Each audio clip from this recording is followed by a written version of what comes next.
Hi, I'm Mark Westcott. And I'm Sarah Cox. Welcome to the Power of Great Questions. And today, Sarah, it's my turn to interview you. I've been looking forward to this to actually ask you what your favourite questions are, and to share with the audience what it is that you ask people that garners the greatest response and helps people make their greatest progress. But first of all, do you want to just talk about what it is that you're doing at the moment that's creating great value for people? I thought you'd never ask. I've got a coaching business, Sustainable Transformations, and I do personal coaching, which I thoroughly enjoy and have a great passion for that. So that's customised coaching for individuals to take them to their healthiest, happiest and best selves.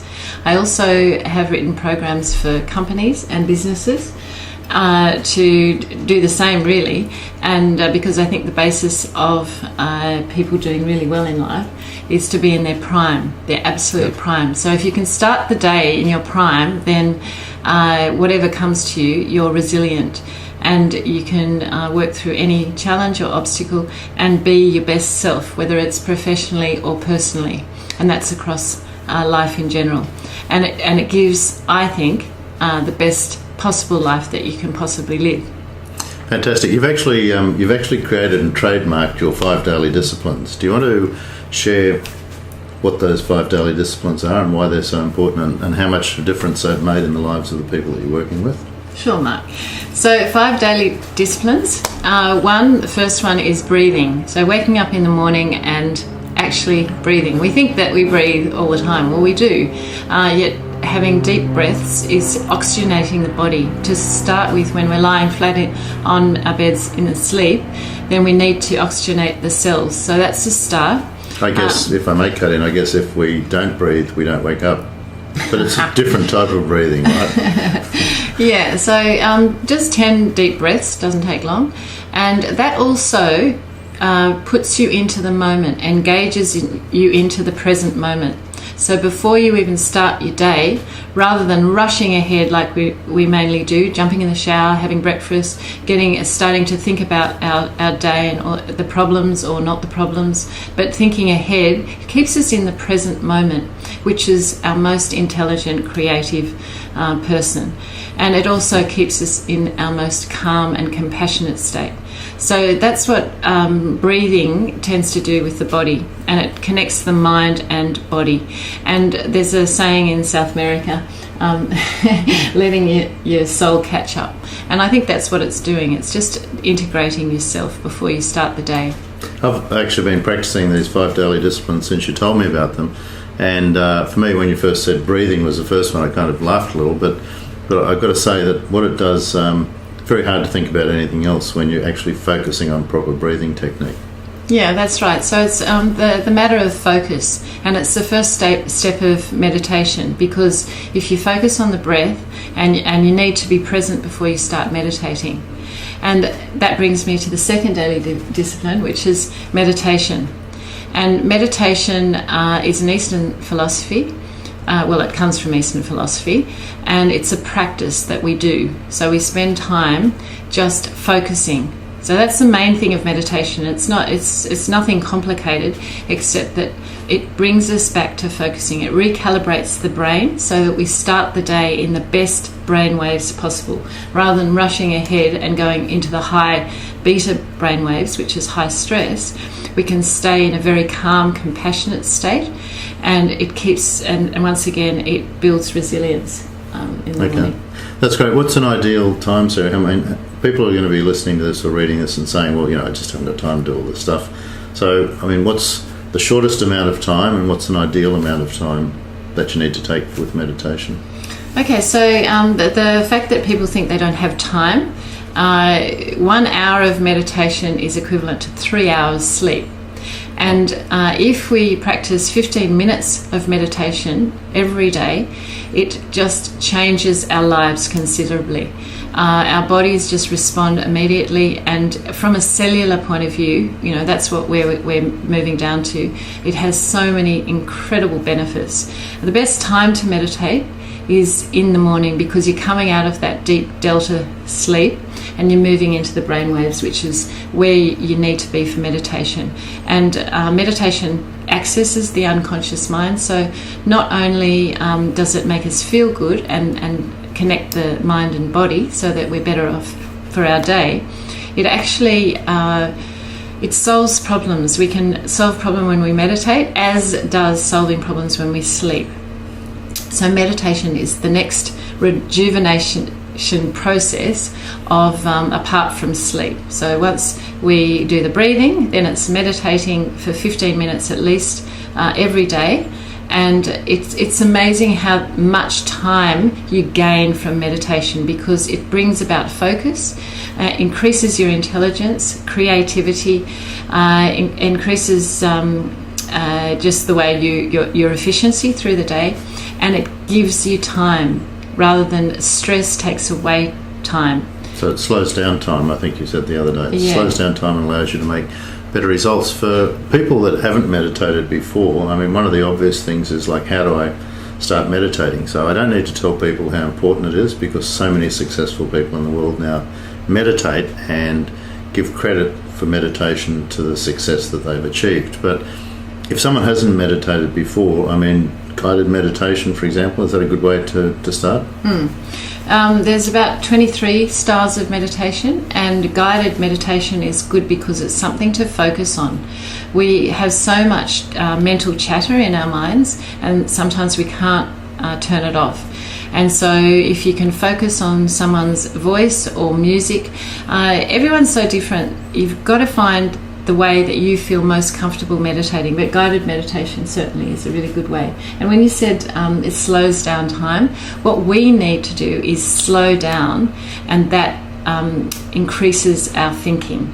So we often think that if we speed up, we increase our thinking. Well, it slows down the thinking. So meditation, if you slow down, you increase your efficiency of thinking. You could actually talk for a whole day on meditation, so maybe we'll go on to the third one, but before we do, meditation really is a key part to the whole thing, isn't it?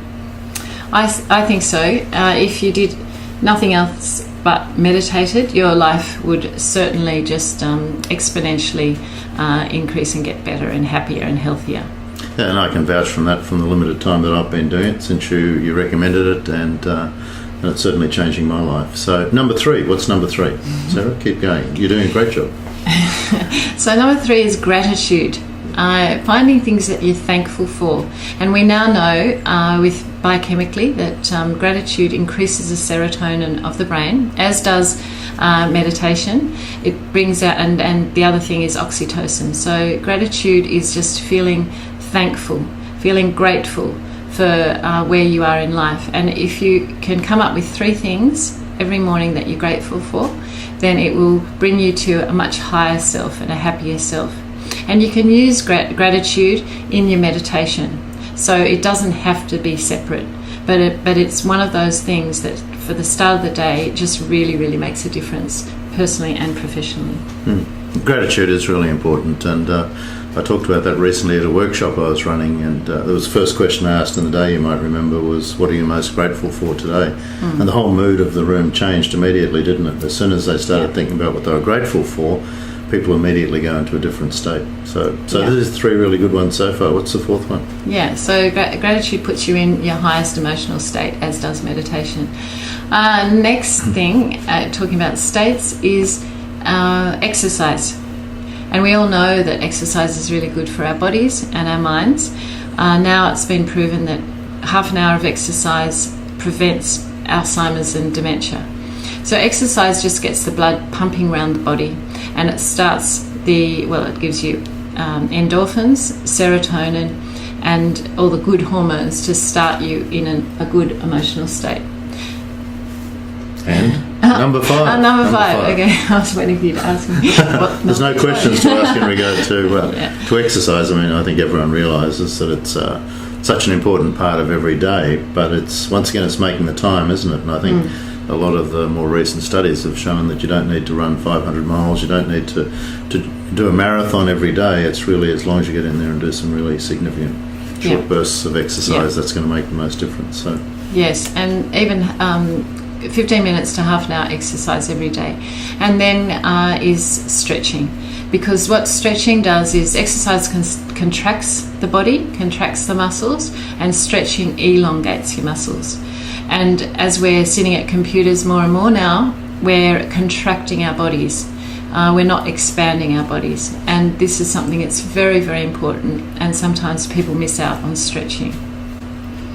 Stretching is very important, yes. And so you've created this little package of 5 daily disciplines which you utilise in all your coaching programs. And the people that utilise these, they just really have reported back, I suppose you'd say, what a difference it's made in their lives. And it all sounds so simple, but I think it just proves the point. Sometimes the simplest things in life, if you just do them on a repeated basis, are the things that are going to make the greatest progress. So that's sorry. No, I was going to say it's all in the habits. So it comes down to what good rituals that you can create, what good habits, removing the bad habits and replacing them with good habits. And that's the hard part. Yeah, that's right, changing habits. Which kind of leads us right now to, Sarah, what you're doing at the moment in regard to your corporate coaching, what you're doing in regard to the one-on-one coaching. I mean, the results people are getting from that are fantastic, and I mean, I've been witness to some of the workshops you've run and so on, and I commend you on the results that you are getting. But the key to it is, and the key to this book, as we know, is what are the great questions that you ask. And I know you've got 3 really good questions that you ask people early in the process with your personal coaching and so on. So here's your opportunity. Can you please tell us what your number one question is, or not number one necessarily in terms of importance, but what are the 3 questions you ask in any order you like? Can I just talk about questions? Absolutely, I'd love you to, because that's what the book's all about. Okay, so I believe asking powerful questions is really the key to coaching and key to people's change, because what you're doing is you're helping people and supporting people coming up with their own mechanism of change. If you tell people or advise people, they're not able to work it out for themselves and unravel the unconscious mind. So a powerful question, the unconscious mind can't ignore. And that's the thing about coaching and the programs that I run. It's all trying to create people being their best selves. And so my first question, because we're only allowed 3 or 4, I think, and so I asked many questions. I should go on record that Sarah wanted 20 included in this chapter, but we're just going to 3. Yeah. So what in life gives you the most sustainable satisfaction and joy? Great question. And I would imagine that most people don't answer that very quickly. They have to think about it to a certain extent, because a lot of things give us joy and satisfaction in life, and I imagine you have to think deeply about that to actually come up with one thing. Well, my question isn't just the one thing. I think there's many things that give us satisfaction and joy, but if we can implement those things that give us sustainable satisfaction and joy, and that's what I'm all about, sustainability, because we can have momentary pleasures, but yet they don't lead us to a satisfactory life or ultimate happiness. So it's sustainable joy and sustainable satisfaction that I think that if people can write a book and write down everything that creates sustainable satisfaction and joy, then they will move towards their purpose and their vision. And then the next questions that I'm going to ask as well. Okay, keep going, you're on a roll. So what would your life look like if you lived from your highest constructive emotional states and communicated from these states? Example, love, truth, compassion, enthusiasm, motivation and joy. And I'll just repeat those. So love, truth, compassion, enthusiasm, motivation and joy. Okay, that's a great question. And? Tell me about the responses you get from that question. Okay, so because we can move into destructive emotional states at any time, and what does that do to our communication and relating to others in the world? And so this question is really around self-awareness and how we impact on the world. And if we're the quality, I believe, of our emotions and the quality of our communication dictates the quality of our life. So that this question, if you can ask yourself, if you can live from these states and how do we get there, is another. We need a full program for this, and that's a coaching program. But Sarah, what you're talking about here really is the power of the communication, isn't it? I mean, we're talking in this about the power of great questions, but I mean, communication really is about, in a lot of cases, questions anyway. So learning how to communicate better, and I mean, I know you've been using this a lot in your workshops and giving me some help in regard to the questions that I ask and so on. Communication, it's really the fundamental, isn't it? Yeah. Well, communication is exchange of any information through, and what's behind the information, what's the emotions behind the information. Because, as I said, the quality of our emotional state dictates our life. If we're in destructive emotions, then it affects our health, it affects our relationships, it affects the way we feel in life. And the way we feel in life is how we actually look at life. Okay. We did some role playing the other day in one of your sustainable transformation workshops, and the most interesting thing in that we did some where we were communicated very well in front of the group, and then we did some where we were stonewalling each other and being condemning and so on. It was difficult for us because we knew what we were doing and we were laughing so much, but the audience could see quite obviously, couldn't they, the different communication styles and how important they are in regard to sustainable relationships as well. And I mean, that's the key to this. If you want to have a sustainable relationship, be it business or personal, you'd better be aware of the communication style that you're using with your partner or business client, whatever. Yeah. And so I often say, are you defensive in your communication? Do you criticise? Do you condemn? Do you stonewall? These questions come up around communication, but they're all around our emotional states. So if we can stay in those emotional states, our communication with another person or people will be at our highest level, and that will give us our highest level of living and being. Okay. And that brings me to my next question. Who am I to stop you now? How would your life be if you engaged and were present in every moment, and every choice you made was leading you to your healthiest, happiest and best self? Well, that's just the ideal, isn't it? You really, you've nailed it with that question, because what you're saying is if you could do all of that, you'd absolutely be living the ideal life. Yeah. And we can aim for this, because if we aim at a high standard, then we'll more or less get there. If you aim for the stars, you hit the moon, or you could hit the stars.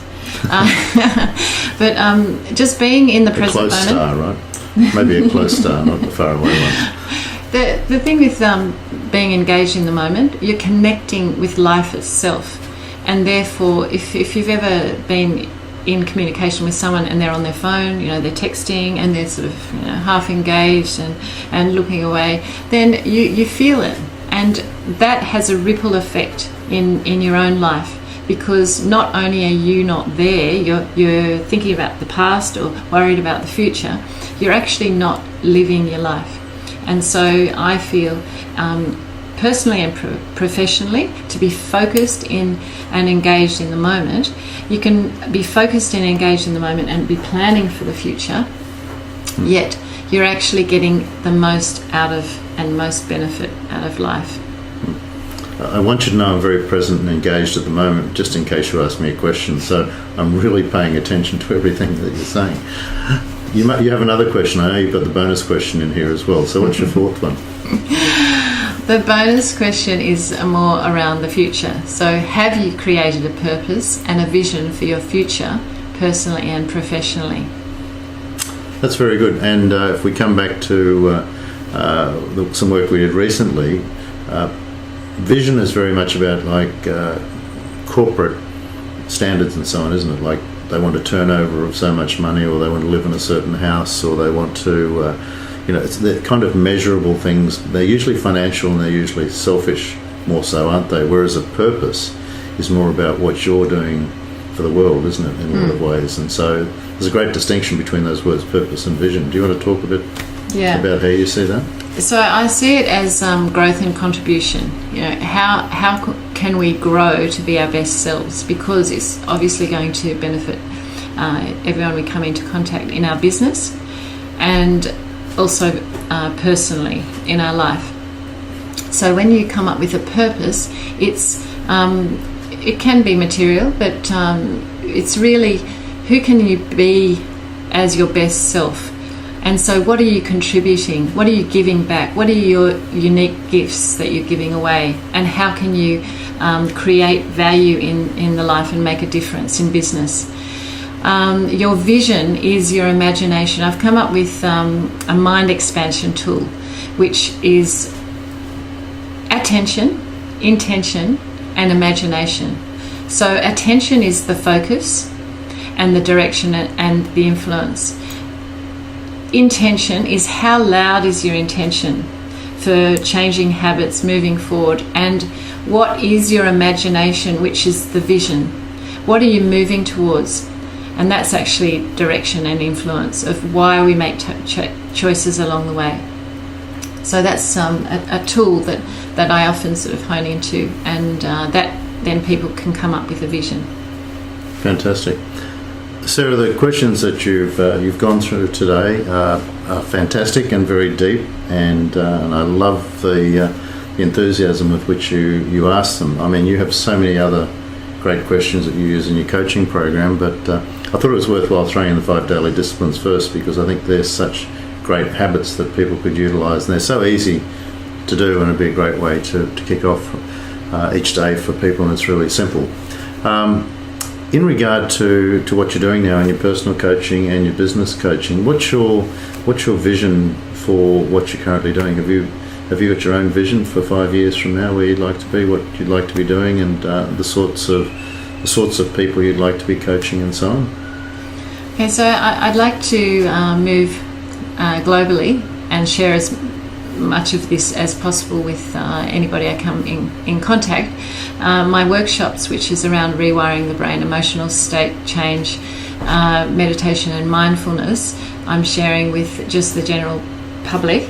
And then in business, I really have a vision to move into businesses and share this, because I really do think it's the thing that's going to make the most impact for change.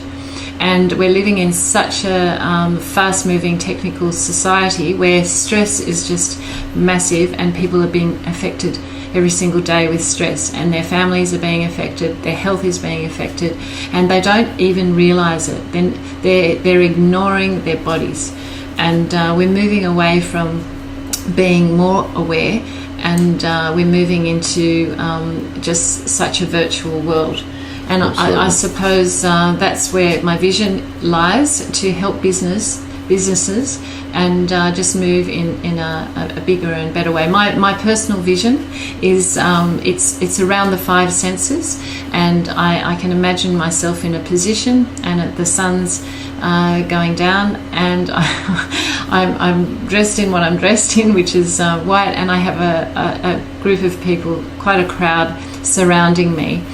There's a soft wind blowing, and I can smell the smell of the trees and hear the birds, and I don't know where it is. It doesn't really matter. And this vision it's more of a purpose vision, because it's not around how big my house is going to be, what car I drive, because I know I'll live in a beautiful house, and I know I live somewhere beautiful, and I know I'll have a car.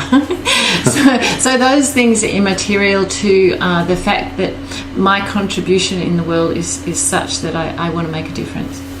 Fantastic. Sarah, thanks for your time today. It's always a pleasure speaking with you, and I've watched and witnessed firsthand the lives of people that you're changing right now, the people that are in your personal coaching program, and some of the corporate clients you've been working with, and I've got to give you credit for the transformation you're making in those lives, and transformation is such an important word, so congratulations on what you're doing. Thank you for your time today, and as usual, keep working on the power of great questions. Thanks, Sarah. Thank you, Mark. Thank you.